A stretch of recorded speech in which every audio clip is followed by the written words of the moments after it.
Je fais un petit bilan en fait et c'est un bilan, mais pas genre un bilan de 50 ans. Parce qu'en fait, moi je me suis pas toujours intéressée à l'actualité, à une époque je m'en foutais. La seule chose qui m'intéressait, c'était de faire la teuf, enfin j'étais jeune et innocente. Mais j'ai commencé à m'intéresser à l'actualité à partir du moment où le gouvernement avait voulu, supprimer le statut d'artiste. Vous avez oublié ça? Moi je me rappelle. Je me rappelle. Parce qu'en plus mon voisin était musicien et moi, ben, je suis diplômée des beaux-arts, donc forcément, quand j'entends qu'on voudrait supprimer le statut d'artiste en Belgique, c'est un truc qui m'interpelle. Et c'est vrai que c'est à partir de cette époque-là que j'ai commencé à m'intéresser à l'actualité, en fait. C'était pas il y a si longtemps, hein, parce que j'étais encore locataire chez Mimoun, et c'est à ce moment-là que j'ai entendu parler de ça. Mimoun, c'était en 2010. Je suis restée là-bas de 2010 jusqu'en 2016, quand il a fait tout cramer. Mais concrètement, ouais. Pour moi, l'actualité, elle a commencé à ce niveau-là, et quand je fais le bilan, je me dis, putain, en fait, les choses se sont bien emboîtées. C'est un peu comme un puzzle. Vous voyez? Ce que je veux dire, c'est que, voilà, le coup de grâce pour moi, ce qui avait m'a étayé ma curiosité, c'était supprimer le statut d'artiste. Donc les libres pensants, parce que finalement, les artistes, ce sont des libres pensants, tout le monde le sait. Alors ensuite, je regarde l'actualité, et là, je commence à constater guerre en Irak. Hein, je vois la guerre en Irak. Je me dis, waouh, mais j'ai l'impression que c'est vrai que ça, c'est un truc, genre, ça fait 1 million d'années que ça dure. Mais je commence à m'informer. Voilà. Et ensuite, après la guerre en Irak, on a eu quand même toute une série d'attentats partout dans le monde.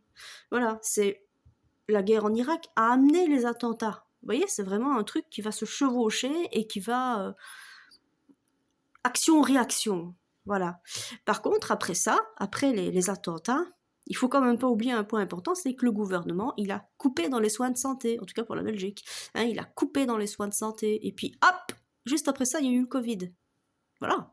Je dis ça, je dis tout. Parce qu'il faut pas oublier quand même ces choses-là, c'est important. Hein.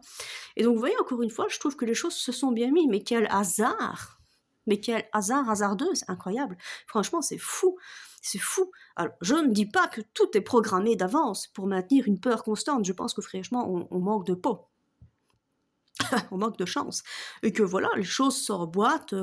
C'est un peu comme quand t'as un rhume et que t'as le nez qui coule. Voilà, l'un ne va pas sans l'autre. Tu coupes dans les soins de santé et bam, épidémie mondiale. Voilà. Et puis voilà, maintenant que...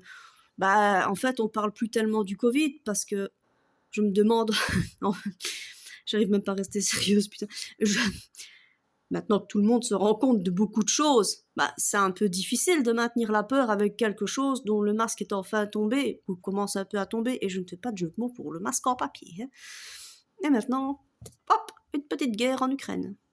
C'est quand même terrible, ça. C'est terrible. Hein. Donc voilà, en fait, je fais cette vidéo pour lancer ouvertement les paris sur l'année 2023, hein, parce que je pense qu'ici 2022, on va être bouffé par ça. Je pense pas que la guerre, elle va durer comme ça très longtemps, parce que fin d'année, je crois qu'ils vont quand même essayer de revenir avec un nouveau variant Covid, parce que la peur, il faut la maintenir, hein, c'est super important. C'est super important. Parce qu'encore une fois, dans une campagne de vaccination de masse, non obligatoire, vous avez les résistants, ceux qui ne veulent pas se faire vacciner.